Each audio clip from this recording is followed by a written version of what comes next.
Ladies and gentlemen, welcome to Facing the Music with Terry Oldfield. My name is John Valdivia, producer at ithesound.com. This series, curated from candid conversations, will introduce a return to the mystery and wonder of existence, as well as our necessity to confront ourselves. We shall also feature selected pieces from Terry's extensive musical anthology. In this episode, Terry talks about how we, as an ego, cannot achieve enlightenment. We need to stop trying to make sense of things from the point of view of the intellectual mind in order to know reality firsthand. Welcome to Facing the Music.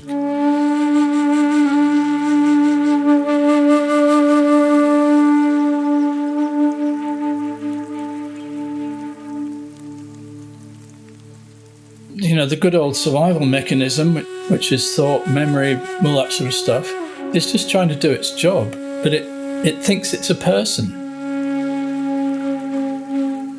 It's not a person, it's just a process. It's the Maya, the great illusion, the veil of Maya. And the veil of Maya, when you start to get glimpses, it's like starts to wave in the wind and you only see glimpses. It starts to move a little, and waft around, and you get glimpses of truth.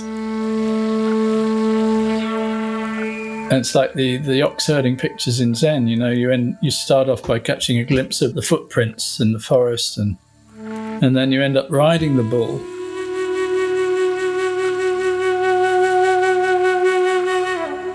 The bull represents the flow of creation, which is the very thing that we were trying to get to. And the thing that's trying to get there can never get there. See?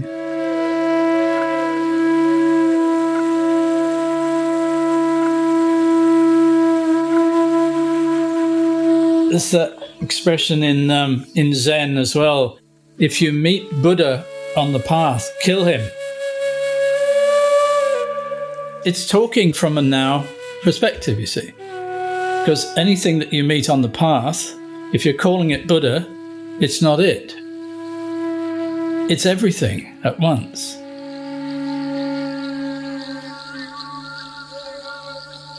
The whole idea is to get you out of your head and stop trying to make sense of anything.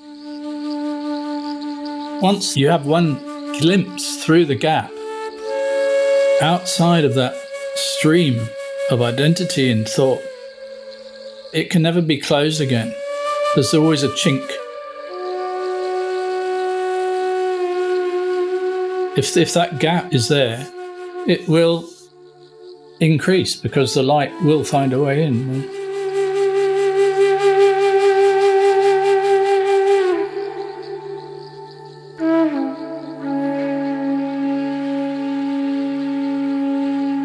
Something that Keith Critchlow said to me once, you can see through the veil, and also, as long as you want to use the power, it's like the Lord of the Rings, the ring of power cannot be used. As soon as you start to use it, you're abusing it.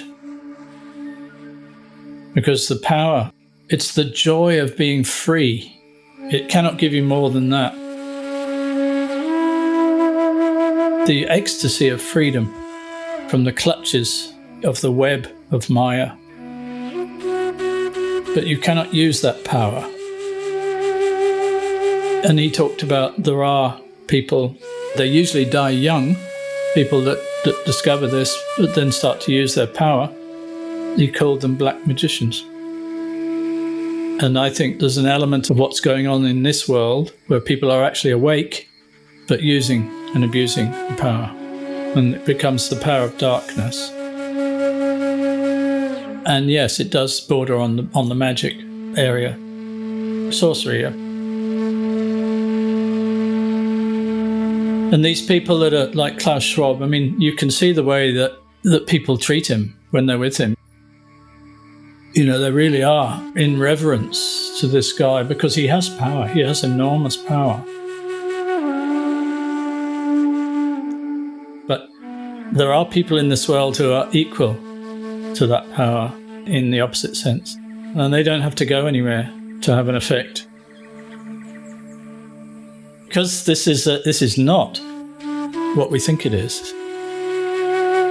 This world it's a mental creation.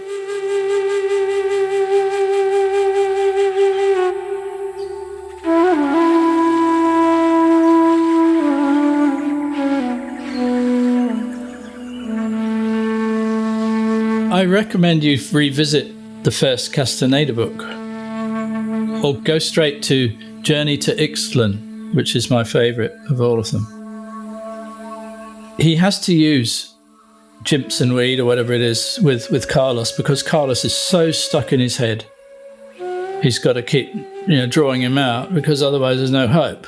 But he says to him at one point, now is the time when we have to stop doing this because you don't need the weed anymore.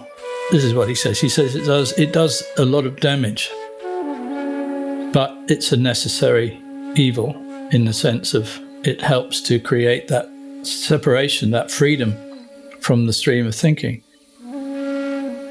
And it's definitely a valid path. It's the most essential that we detach from that. Otherwise, we're locked in a world of suffering.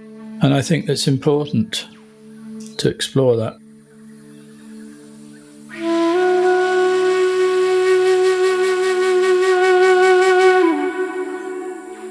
We get lost in the language because as soon as you assume that there is somebody in here that is making decisions and making choices,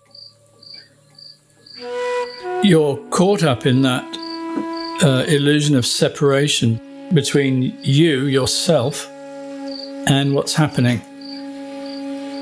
We know from many years of pondering this that the self is an illusory thing, made up of history, memories.